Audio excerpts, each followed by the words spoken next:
कैसे हो दोस्तों। कई खबरें लेकर आपके सामने आया हूं। मिडिल ईस्ट को लेकर भी कई खबरें निकल रही है। किस तरह से इजराइल गाजा पर प्रहार कर रहा है और अमेरिकी राष्ट्रपति डोनाल्ड ट्रंप के बारे में भी बात करेंगे। लेकिन आपको अपने देश भारत से भी कुछ खबरों के अपडेट बताऊंगा। दोस्तों, हम सभी जानते हैं बीते कुछ दिन पहले पाकिस्तानी आतंकियों ने किस तरह से हमारे 25 से ज्यादा देश के नागरिकों को उनके नाम व धर्म पूछकर शहीद कर दिया था। कश्मीर के पहलगांव में हुई इस घटना ने पूरे देश को हिलाकर रख दिया। यह है आतंकी हमला। पूरी दुनिया ने देखा किस तरह से बेकसूर भारतीयों को शहीद किया गया। इस घटना के चलते भारत ने भी ऑपरेशन सिंदूर किया। इस ऑपरेशन की कमान कर्नल सोफिया कुरैशी को दी गई। अब से पहले शायद ही हम उन्हें जानते होंगे कि सोफिया कुरैशी कौन है, लेकिन जिस तरह से भारत सरकार ने ऑपरेशन सिंदूर की कमान कर्नल सोफिया कुरैशी के हाथों में सौंप दी, जिसको लेकर कर्नल सोफिया ने बखूबी अपने फर्ज पर खरा काम किया। लेकिन जिस तरह की खबरें सोफिया कुरैशी को लेकर चल रही है, यह बात किसी ने नहीं सोची होगी कि इस तरह की बात भी उनके बारे में कही जा सकती है। बीजेपी मंत्री विजय शाह ने उन पर आपत्तिजनक बयान दिया है। उन्होंने कुछ इस तरह से बात की जो नहीं कहनी चाहिए थी। आप अपनी स्क्रीन पर उनके बयान को पढ़ सकते हैं। उनका यह बयान वीडियो के रूप में वायरल है। हालांकि उनके इस बयान में मंत्री विजय शाह उनका नाम नहीं ले रहे हैं, लेकिन खबरों के अनुसार इशारा कर्नल सोफिया कुरैशी की ओर ही किया गया था, क्योंकि भारत सरकार ने पाकिस्तान के खिलाफ ऑपरेशन सिंदूर का जिम्मा कर्नल सोफिया को ही दिया था। अब इस बयान को लेकर सियासत भी गर्मा गई। कांग्रेस अध्यक्ष खड़गे ने इस बयान को शर्मनाक बताते हुए उनके इस्तीफे की मांग की है और कांग्रेस ने बयान को सेना और महिलाओं का अपमान भी बताया। हालांकि बीजेपी मंत्री ने इस बयान के चलते माफी भी मांगी है।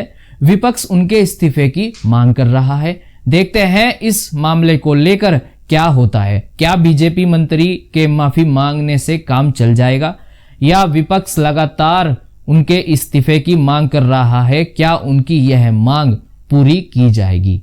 ये तो कहा नहीं जा सकता है। खैर दोस्तों, आपको मिडिल ईस्ट की ओर लेकर चलते हैं।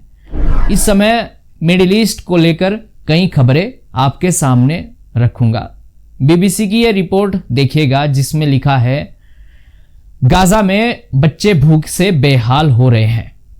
इस रिपोर्ट में कहा गया है कि 2 महीने से ज्यादा हो गए हैं, लेकिन इजराइल सरकार गाजा में खाने पीने का सामान नहीं जाने दे रही है।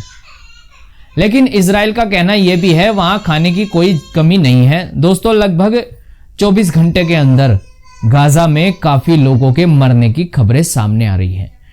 खबरों की माने तो इजरायली हवाई हमलों में महिला सहित बच्चे भी मारे गए हैं। मरने वालों में बच्चों की संख्या ज्यादा बताई जा रही है।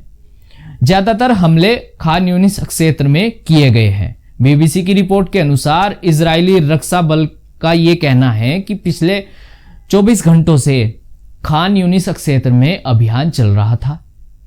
अभियान आतंकी बुनियादी ढांचे को खत्म करने के लिए चलाया गया था, जिसमें उनका यह भी कहना है कि कई आतंकवादियों को मार गिराया है।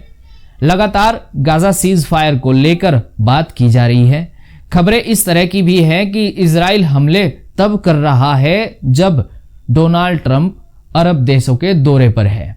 सोशल मीडिया पर इस तरह की बात भी की जा रही है कि ट्रंप ने भारत पाकिस्तान सीज फायर का क्रेडिट तो ले लिया है, लेकिन गाजा की जंग कब रुकवा रहे हैं?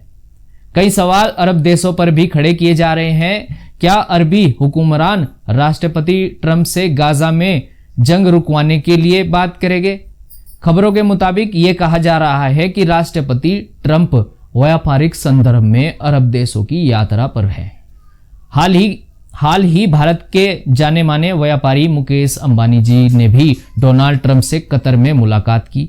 जाहिर सी बात है, ये मुलाकात शायद ही व्यापारी मुद्दों को लेकर ही हुई होगी। अब देखना यह है कि क्या अरबी देश गाजा को लेकर भी राष्ट्रपति ट्रंप से सीज फायर को लेकर बात करेंगे। यह कहना नामुमकिन लगता है।